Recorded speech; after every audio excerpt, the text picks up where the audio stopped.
Hi, my name is Tanya with Bent Mat Yoga. I'm a teacher at Abbey Yoga Studio in Abbotsford, British Columbia, Canada. We are closing the studio for the next little while, being socially responsible with COVID-19, and I just wanted to give our students some ideas on how to recreate the props that we use in the studio so that they can hopefully benefit from a practice at home. Okay, so we are going to be using the regular house objects to reproduce the props that we want to help with our practice. So just creating a little bit of space. I'll be using the couch to help facilitate, but also I just wanted to share some of the things that we can use for the props. It doesn't matter if you don't have a yoga mat. We'll be using it because it's something familiar. So here I have a collection of some blankets, some old towels. I happen to have Mexican blankets at home. It's not imperative. It's just I wouldn't use soft fleece blankets because they slip and they don't have much bulk to them and they're not going to stand up to what you're trying to create. So right now what I'm trying to create is a cylindrical bolster. This is a cylindrical bolster. It was purchased from Half Moon. They're about $110. You can also get them from Sport Chek, I understand. So this is the shape. And so here I have a firm fleece-ish blanket, 2 old towels, 2 Mexican blankets. I'm just going to take it and roll it up until it resembles somewhat a bolster. Now this is bigger than the bolster, but you can see how dense the bolster is, whereas the blankets have a little bit of give. Then we'd want to tie this together. Now, if you have a very small belt, you can use those. These ones are too large. I can't actually bind them in any way. Another option is if you have a yoga belt, some scarves, some rope, some anything, just that you can use to bind.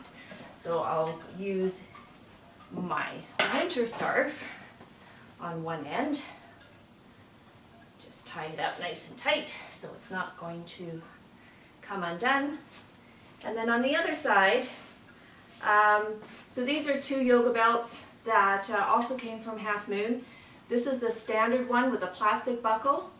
The more classical Iyengar style is with a slide buckle. So I will use this one just as it's a little bit more commonly available. So how do you do up the buckle? And this is the same for the slider buckle as well as the plastic buckle. Is you first place it in, so imagine this piece here is like that metal slider.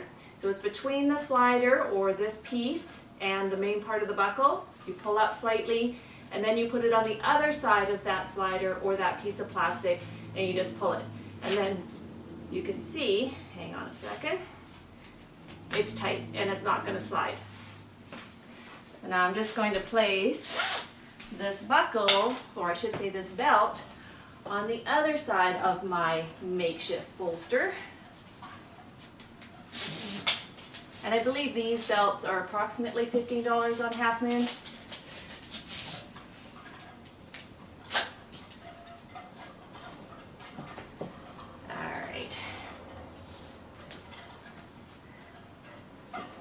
We're just tight enough that it's not going to slide. There we go. All right. So there's my makeshift bolster. Somewhat close. If you want, you can certainly purchase yourself the full bolster, but this is using what you have around the house. Another thing I wanted to show you was the blocks. Now, in the studio we use wooden blocks. From Half Moon or a lot of the other sites, cork blocks are only available, or the foam blocks. Now first I'll talk about the foam blocks. Not all foam blocks are created equal. First off, some stink to high oven. So you might want to, if there's a little hole in the plastic, give it a smell to make sure it's not too strong. Some are quite dense. This one from Half Moon, yes, I buy a lot of things from Half Moon, is quite dense. There's other ones that are quite soft, and if I put any pressure on it, it would completely collapse. So and this is what we use in the studio. Not necessarily from Half Moon, but this is an identical product is what we have in the studio. The cork blocks, there's two sizes. The ones that I purchased from Half Moon are 3.5 inches thick. And the ones, I think these are Manduka. It doesn't say on there, but I'm pretty sure these are Manduka. And they're 4 inches wide. So if you do the comparison, there'll also be a shot, hopefully available, that'll show the size difference. But as you can see, there is a little bit of size difference between the two. This isn't going to make a huge difference in your practice, and we can make adjustments for those differences as we go along. So there's the two sets. And okay, so I'm going to get those out of the way. Another thing I wanted to recommend is a few of our clients, you have pains in the heels, your calf muscles are really, really tight, you want to stretch out those legs. Remember, it's that one where it doesn't feel so great when you're doing it, but feels a lot better when you get off. So quarter rounds, we use these in the studio. You can use a bottle. Now this one is a plastic San Pellegrino bottle. It is filled, so we're not fully standing on it, so I don't think the pressure of just us leaning against it should be an issue. But as you can tell, they're very similar in what they would provide for support. So that's an object that you can use for the quarter round. So many of you like beginning your practice with legs up the wall with Viparita Karani. We will use a couple of objects that we have within the house. I'm going to start with this couch that we have here. So I've taken those cushions out of the way, and so it's just a standard couch. You don't, again, it's not necessary to have your a yoga mat, but we can either place it up onto the couch or we can just place it down below. I have my makeshift bolster nearby, and if you are putting height under your hips, you don't need height typically underneath your head. But if you're just going with height, or I should say no height underneath the hips, then many of you appreciate and benefit from a blanket behind the head. All right, so we sit down in front of our couch. We take our hips, or I should say our legs, up onto the couch. Now I should mention that if you're not using a yoga mat, I would at least put a blanket or something down on the floor if you don't have carpet. If you're dealing directly with laminate or hardwood or especially tile, you'll want a barrier between your body and the floor. Carpet, obviously, that's already its own barrier. So I have my calves resting on the couch. My buttocks are as close to the couch as they can go. I have an old towel or a blanket up to the top of my shoulder blades. So this is specifically the setup for someone who has lower back pain. Legs are bent, resting on the couch. Now if my heels are considerably lower than my knees, you would actually take a blanket and place it underneath the calves, because you're aiming to have your shins at approximately a 90-degree angle. It's not absolutely necessary, but if you want to get really particular, there's your little tidbit. So now, if we were going to do a more classical Viparita Karani, and we were using the couch, bring the heels in, lift the hips up, bring your makeshift bolster, and remember, it is more supporting the lumbar to the tailbone area. So the tailbone is going a little bit over onto the other side of the bolster. You might need to walk in a little bit closer. And at this point, most of you will not require a blanket under the head. It has to do with how flat the forehead is. So just think about what happens when you're in class. If you typically get a blanket put under your head, have one ready for you. So then you can just come into Baddha Konasana, which is the soles of your feet together, your knees wide. You can come into Swastikasana, which is just folded legs. As you can tell, those are my two options. I can't do a whole lot else from this particular situation. So that is for either using the couch, or in a pinch you could even use a chair. So now I'm going to switch up and I'll show you doing the same pose either against a wall or stairs. Next, another option is for Viparita Karani is having the legs up the wall. Now, I've had quite a few people tell me, well, they don't have any blank wall space in their home. And that's so very true. With our houses getting smaller and smaller, our space is becoming more premium. But everybody has a door that can close it. So I am sitting between two doors in a hallway to show you that a standard hallway should be able to support you. And if not, hopefully you have a door somewhere that gives you the space. So first off, make sure the door is closed because you don't want it opening on you. And I have, because now I am on a tile floor, I have my mat or having a towel or something on the floor to create a barrier between your body and the coldness of the floor underneath. I have my makeshift bolster nearby, and for some of the clients who like to use the soft block between the thighs to help roll the legs in, I've just brought it as a reminder. So how to get into this pose without the ropes that we're so used to at the studio. So similar concept, you can do it without the bolster. I find if without the ropes it might be a little bit easier to slide the bolster in afterwards, but let's give this a shot. So I have my hip fairly close to the door or the wall.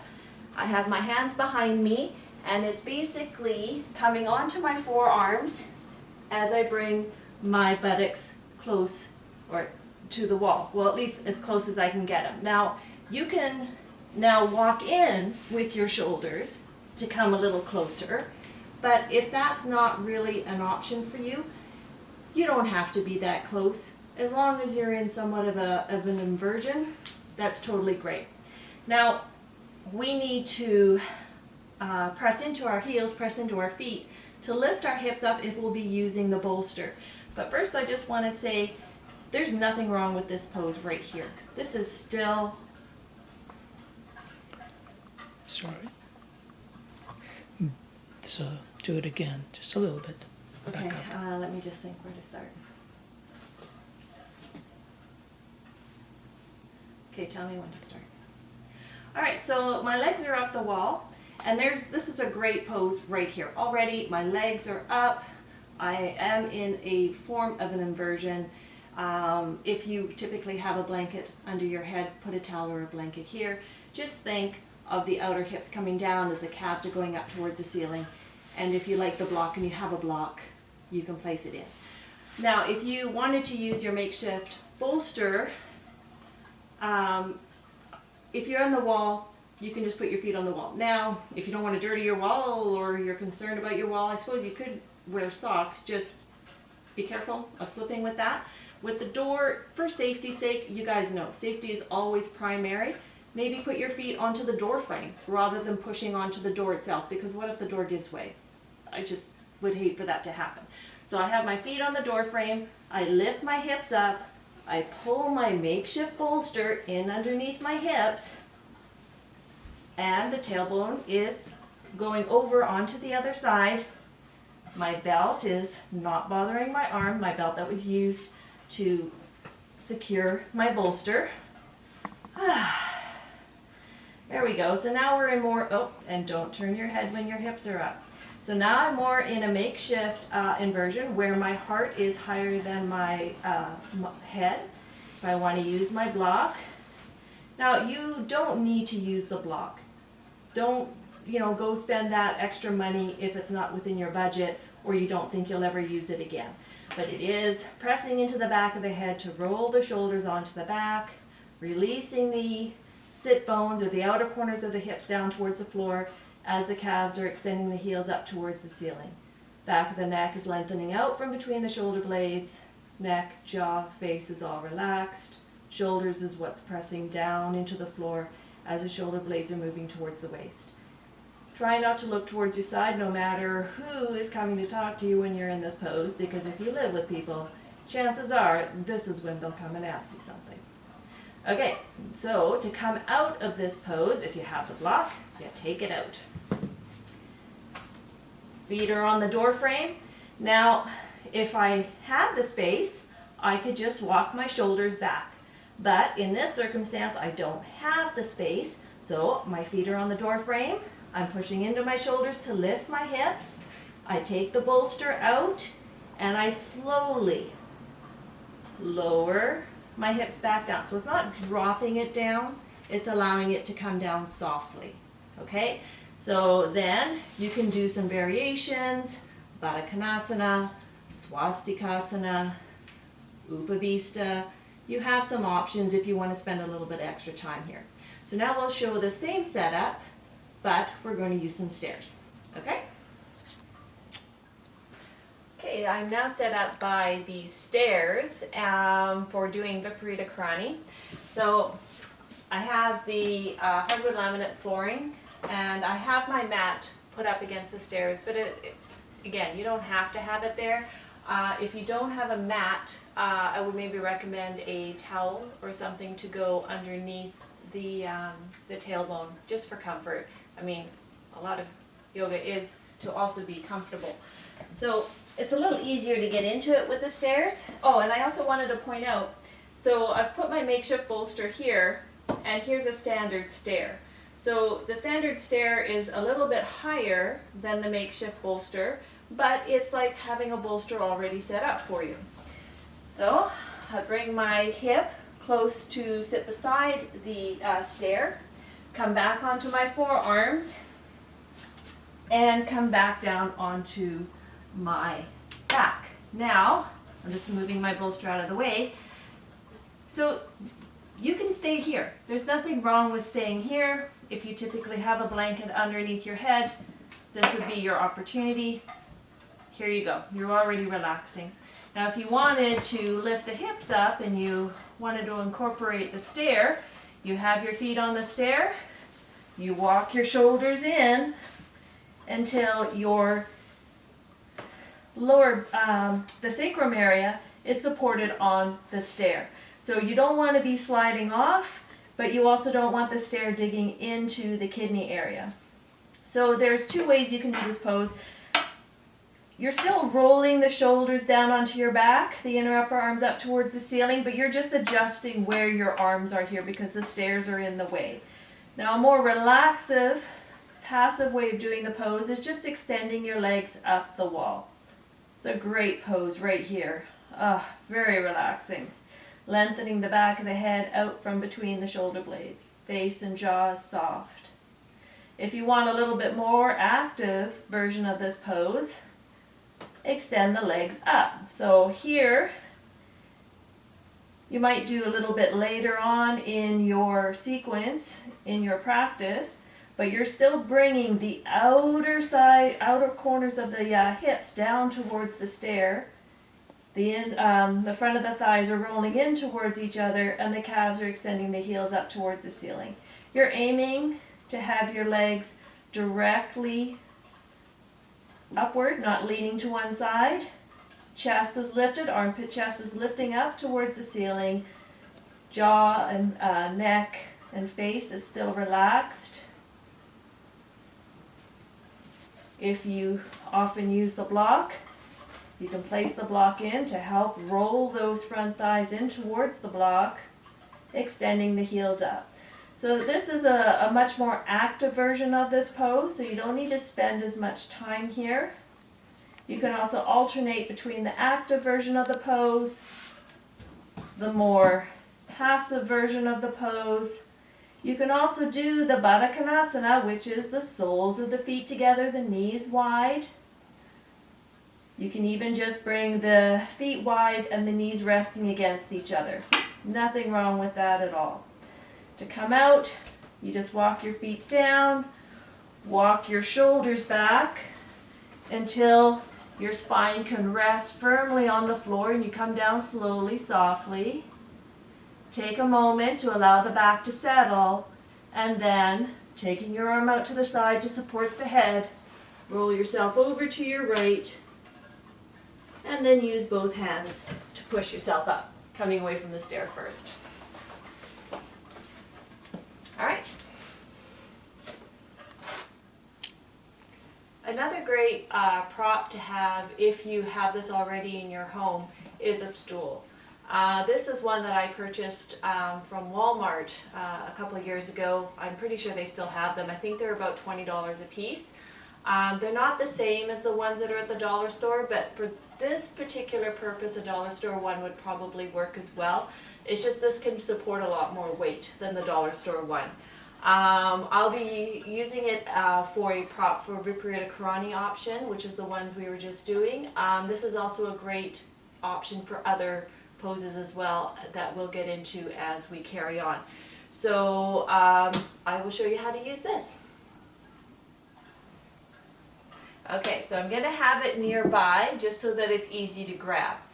I've got myself beside the couch arm now.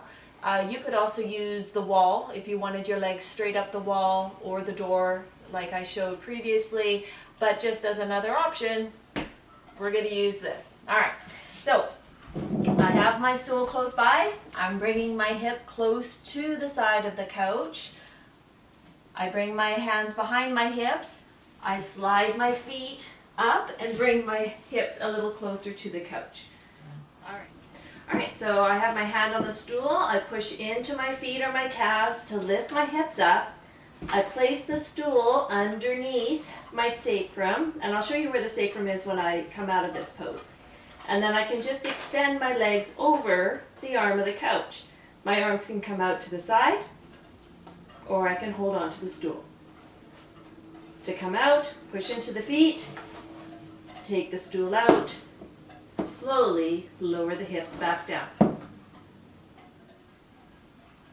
Okay, so the sacrum area is, a triangle bone just at the top of the buttocks. So here at the top of my pelvis, my hips here, and the sacrum is right here. So it's this area that is firmly supported by the stool, the stair, just so that you're understanding exactly what is giving you your support when you're in that pose.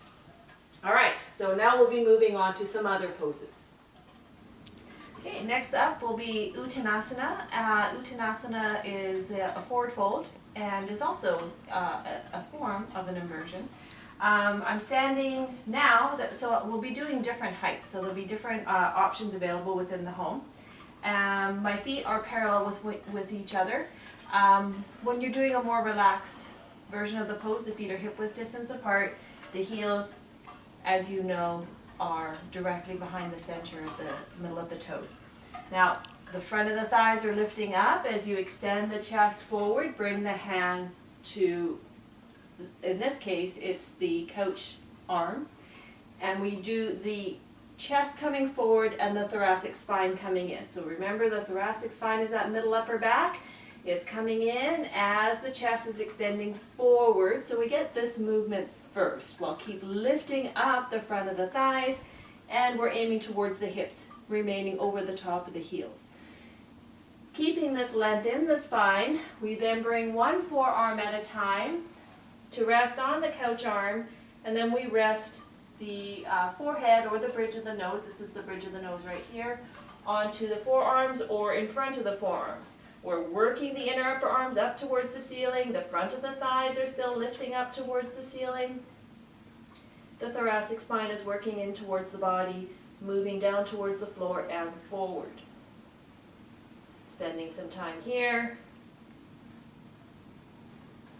To come out, you push into the forearms, returning to concave position, bringing the chest forward, and then coming to stand up. For those that have a little bit more mobility in the thoracic spine and can go a little bit lower in Uttanasana, there are other options available. There's the couch seat area, there's a regular chair that can be used, or your stool and or blocks. Now if you notice, those blocks and that stool are very, very similar in size, so you could use one or the other. Just because we are familiar with the stool, with the blocks, I'll put them here for now, but then I will also show you with the stool. So using the couch seat for a prop, we start off by positioning our feet just like we did previously. We're lifting the front of the thighs, extending the chest forward, bringing the hands to the seat to bring the chest forward, the thoracic spine in.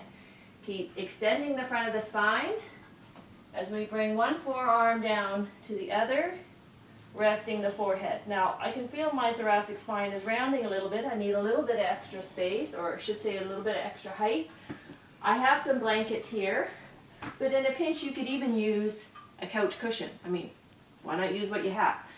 So I have my hands on my blanket, I bring my forearms down, and this allows my thoracic spine to come into my body a little bit more, rolling those inner upper arms up towards the ceiling, taking the shoulders away from the ears, lifting the front of the thighs up, and spending approximately 5 minutes here. To come out, pushing into the forearms, bringing the chest forward, lifting the front of the thighs, coming to stand up. So turning around, you can see I have the chair here. This is the advantage of the chair, so you can use a dining room chair. This is like a chair that we have in the studio. They're a little bit harder to come by because it's not just any old folding chair. You want it to be able to comfortably and securely support your weight. So I have my hands on the sides of the chair. I'm making sure that my heels are underneath my hips. Lifting the front of the thighs, chest is coming forward, thoracic in. Then once again, binding the arms, working the thoracic spine in, and resting the forehead. Coming up, lifting the front of the thighs to come to stand up. Now we have our blocks, and they're about 1 foot to 1.5 foot in front of your feet, dependent on the length of your torso.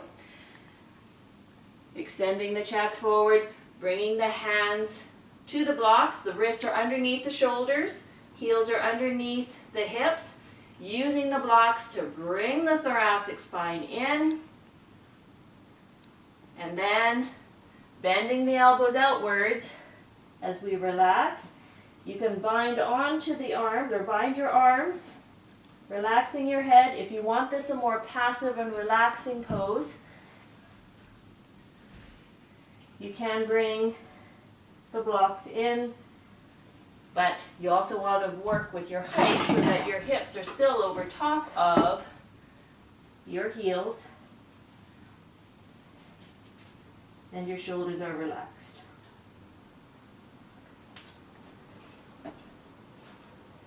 So that one you need a little bit more props, maybe not the best option.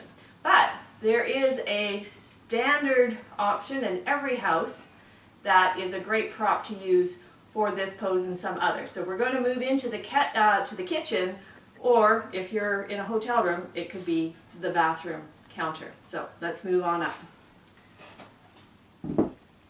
Okay, so here I am in the kitchen, and the fabulous prop that is part of every house is either a kitchen counter, or if you're in a hotel room only, there's the bathroom counter, or even the bathroom sink if it's a pedestal.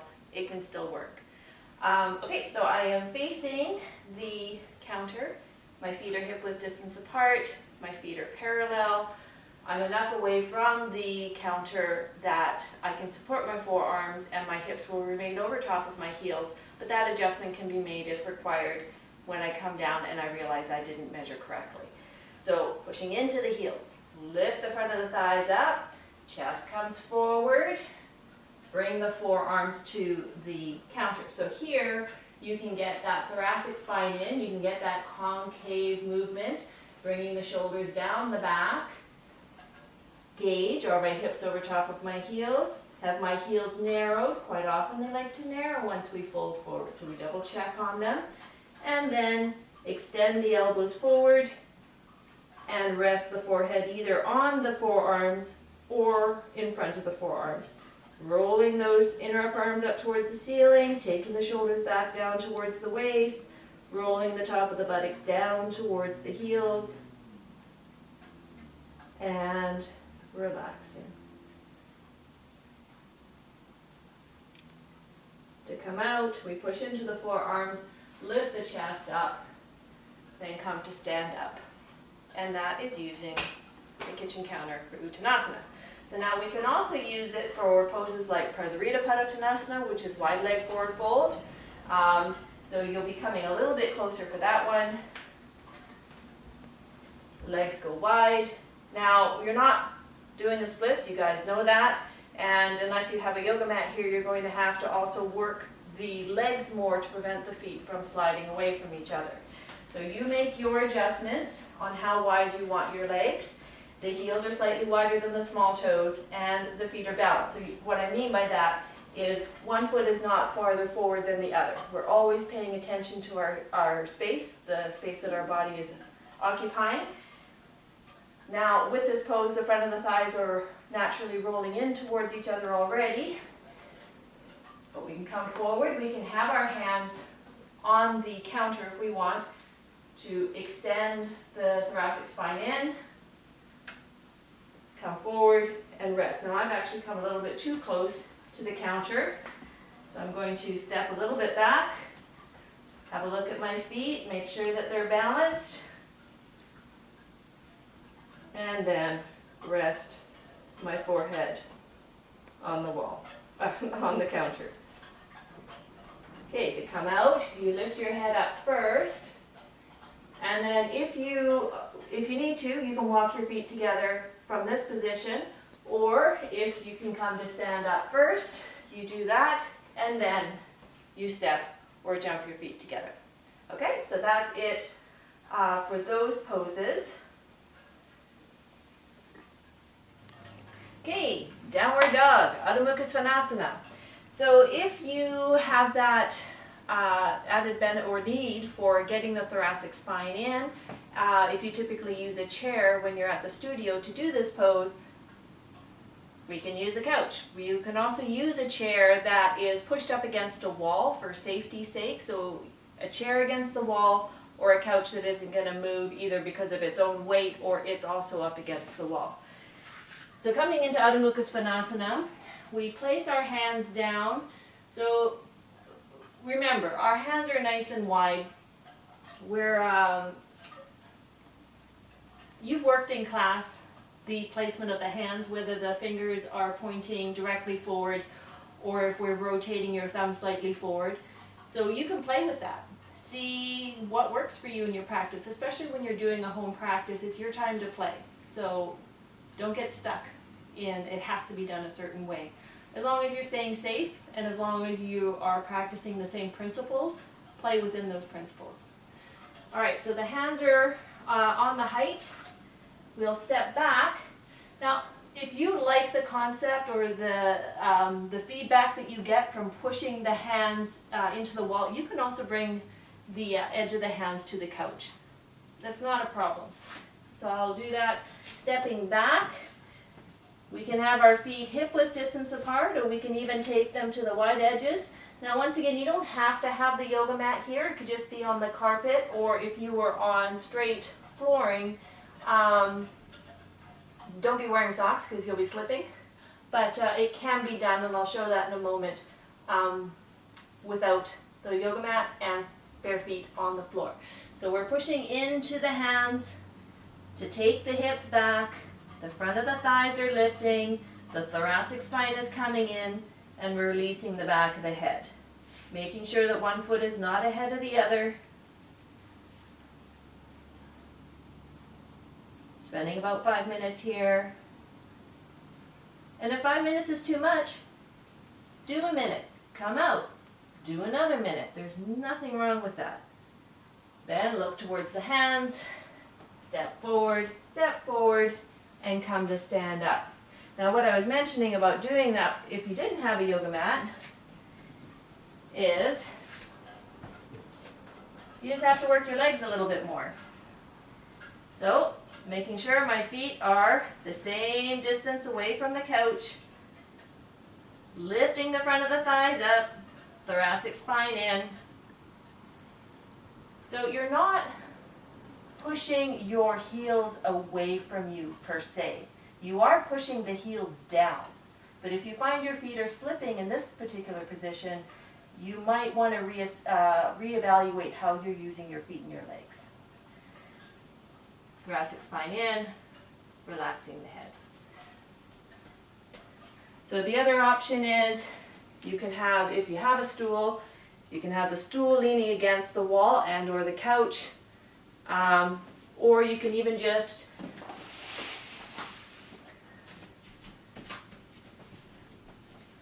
have your hands on the mat, making sure that they're the same distance forward, taking the hips back and up, extending the heels. So really working that thoracic spine in. You can take your feet to the wide edges of the mat, look at your feet, make sure they're at the correct distance away from the hands, working the heels down towards the floor. Now that's another thing. If your heels aren't working down towards the floor, it's not a huge issue. You're just going to continue working the heels away from you and down without sacrificing your thoracic spine. If you want to give yourself something to push into, if you purchase a slant board at the studio, there's your answer right there. If you have a set of blocks, you can do that. This can be the soft blocks, the foam blocks, or the cork blocks. And I'll show you with that. Or you can even take an old blanket or a towel, an old towel or a blanket, and just sort of fold it up so that you have a little bit of something to push into. So what I'll do is, I'll do this just so that we can do two examples in one. So I have my blanket and I have my blocks. Place my hands, hips go back and up. Bring my heels to the blocks, and I can use the heels pressing into the blocks to bring the thoracic spine in. Or if I was using a blanket, it just gives me a little bit of extra height. You could even use that bolster that you created with the towels and blankets and scarves and or belts. Alrighty, and then coming out and resting into child's pose, Adho Mukha Virasana. Hips go back to the heels, shoulders are still moving down the back, arms are active.